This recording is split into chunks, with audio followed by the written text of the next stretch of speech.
Chainsaw. The greatest tool ever created. Chainsaw is amazing. It was a tool originally used to destroy natural habitats. Truly the finest creation of mankind.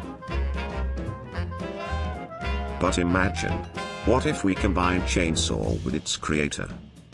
Man. Who's that man? Who is he? Who is he? Who is he?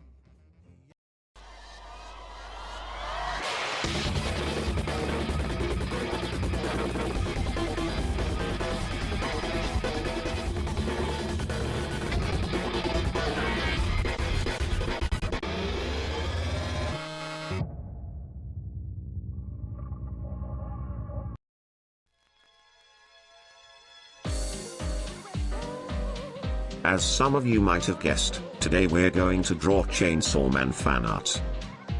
But before we discuss about the painting process, I want to thank all of you 662 subscribers. You beautiful people stayed even though my upload schedule is shit. I know 600 subscribers isn't much, but that's the most followers I have ever gotten in any platform. Now, back into the video. I'm sure one of you might have noticed, I have never drawn a proper background in any of my Speedpaint video before. It's because I suck at drawing backgrounds. But it all ends today. Because from now on, I will be forcing myself to draw backgrounds, the same way your mama forces you to eat veggies. Pro tips. Always start with perspective lines. But if you can do without guide anyway, do your thing. You psychopath. For the character, I usually start with the head. But recently I tried to start with the torso. It's a lot easier to make a pose and judge the scale of the body parts. Once the skeleton structure is done, it's just a matter of knowledge about anatomy and the shape of muscles. 9 out of 10 times, shit happens. And you just have to draw it all over again until it looks right.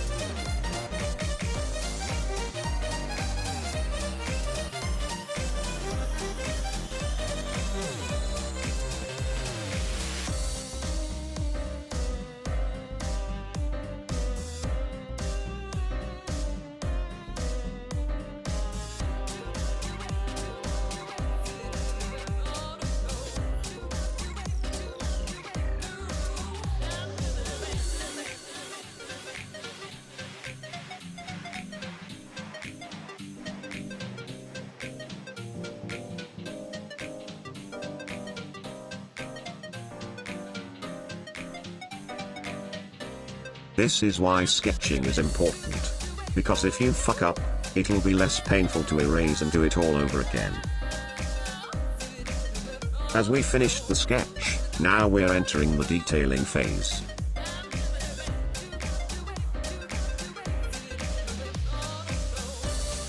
It's truly fascinating how Totsuki Fujimoto designed this character. It might look detailed, but it's surprising when you realize it's actually simple once you draw it. Remember, you can always resize any body part that looks kind of wrong. No. I'm not talking about your real life body.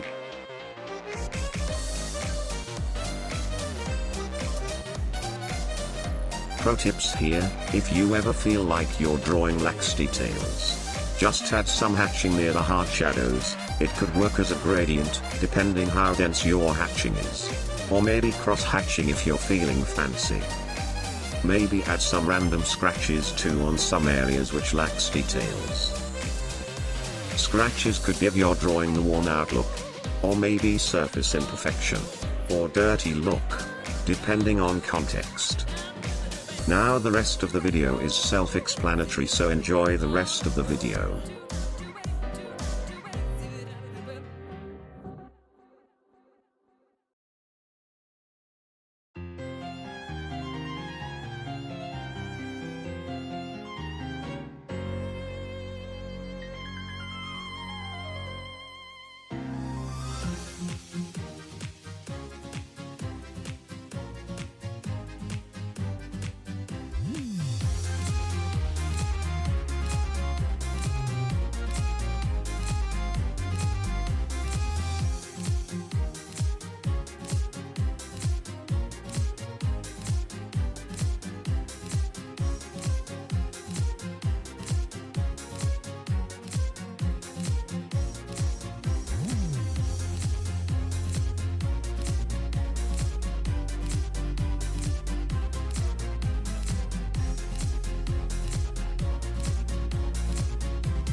And with that, our piece was finished.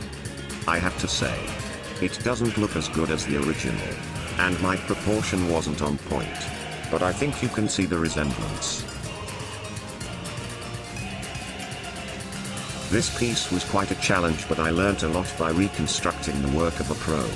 How they made a simple image seemingly detailed, and how they efficiently cut out workloads yet preserving the quality of the piece.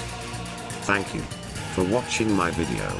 If you enjoyed my content, please consider subscribing for more videos in the future. You can also leave a suggestion in the comments section.